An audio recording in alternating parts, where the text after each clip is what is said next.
কয়েকটা ভিডিওতে দেখতে পেলাম অনেকে বলা বলি করছে যে এরকম শাকিব খানের প্রথম ছেলে আব্রাহাম খান জয়, সে নাকি বুবলি এবং শাকিব খানের ছবি দেখে কান্নাকাটি করছে এবং নাকি বারবার করে শাকিব খানকে ফোন করে বলছে যে বাবা তুমি আমাকে কবে ঘুরতে নিয়ে যাবা।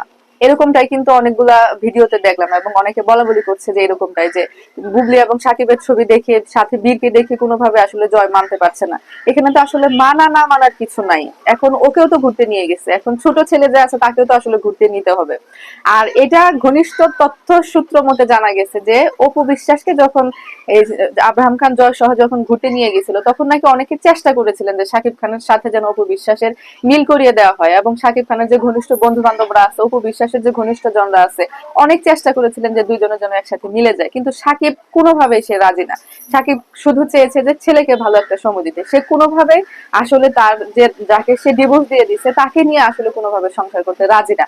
আবার সেম এই ক্ষেত্রে দেখুন বুবলির সাথে কিন্তু সবার চাচ্ছিল বুবলির সাথে সাকিবের ভাঙন হয়ে যাক, বুবলির সাথে সাকিবের জন্য মিল না হয়, কিন্তু এখন যেটা আপনারা দেখতে পাচ্ছেন এটা কিন্তু সাকিব কিন্তু নিজে থেকে ইচ্ছা করে কিন্তু আসলে বুবলির সাথে মিল হয়ে গিয়েছে। ঠিক আছে, আসলে এমনটা জানা যাচ্ছে। এখন পুরাপুরি মিল হয়েছে কিনা নাকি দেশে এসে উনি আবার অন্য কথা শোনাবেন এটা আসলে বলতে পারছে না, কারণ উনি আসলে এক এক সময় এক এক ধরনের কথা বলে। তবে হাজবেন্ড ওয়াইফ এর মধ্যে মনোমালিন্য হতেই পারে, যদি মিলে যায় তাহলে অনেক ভালো। আপনারা যারা উপভোক্ত আছেন তাদের হয়তো মানতে একটু কষ্ট হচ্ছে যে এটা কি ধরনের কথা, কিন্তু শুনেন, মুসলিম আইনে, মুসলিম যে নিয়ম কানুন আছে, মুসলিম নিয়ম কানুনে কোনো বউকে যদি কোনো হাজবেন্ড ডিভোর্স দেয় তাহলে সে বউয়ের সাথে থাকাতে বেশ কিছু নিষেধাজ্ঞা রয়েছে।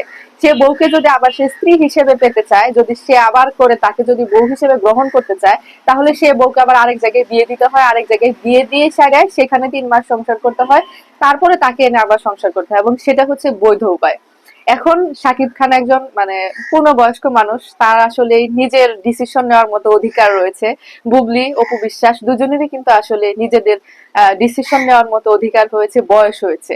আপনাদের চাওয়া মতো আমাদের চাওয়া মতো কিন্তু আসলে সবকিছু হবে না, এখানে কিছু জিনিস মেনে নিতে শিখুন। দুনিয়াতে সবকিছু আমাদের মতো করে হয় না, ঠিক আছে, এটাও হয়তো তাই হয়েছে, আমাদের মতো করে এখানে কিছুই হচ্ছে না। এখন ছেলে মেয়ে রাজি, শাকিব খান বুবলি এখন রাজি, তারা এখন চাচ্ছে সুন্দর করে সংসার করতে, সেজন্য তারা একসাথে হয়েছে।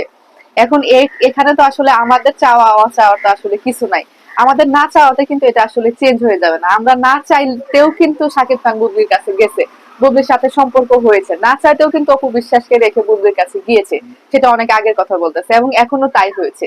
এটা আসলে মেনে নিতে শিখুন, দুনিয়াতে সবকিছু আসলে আমাদের মতো করে হয় না। যেটা আমাদের মতো করে হয় না সেটাকে আমরা বলি যে এটা খারাপ, এটা ভালো হয় নাই, এটাই হচ্ছে থিওরি আসলে। কিন্তু দেখুন, দিন শেষে সবাই আসলে টিকে থাকার লড়াইয়ে ব্যস্ত, দিন শেষে সবাই একটু ভালো থাকতে চায়। অপু বিশ্বাস দিদি তো আসলে অনেক আগেই বুঝে গিয়েছিল, 15ই জুনই সে বুঝে গিয়েছিল যে হয়তো শাকিব খানের জীবনে তার আর কোনো জায়গা নেই, এই জন্য সে এমনটাই স্ট্যাটাস দিয়েছিল, এবং তারপরে তাকে আর কোনো পাল্টা পোস্ট দিতে দেখা যায় না। তবে তার জন্য অনেক অনেক দোয়া শুভকামনা। সে অনেক যুদ্ধ করে, সে অনেক স্ট্রাগল করে, সে অনেক পরিশ্রম করে এই পর্যন্ত এসেছে, তার জন্য অনেক অনেক শুভকামনা, সে যেন বাকি দিনগুলো ভালোভাবে কাটাতে পারে। আর শাকিব খানকে বলবো দুই ছেলেকে সমানভাবে ভালোবাসতে, যদিও বাবা সে আমাদের চেয়ে, সে তার ভালোবাসাটা কিন্তু বেশি, সেই সব থেকে ভালো সিদ্ধান্ত নিতে পারবে সে আসলে কি করতে চাচ্ছে এবং কি করবে।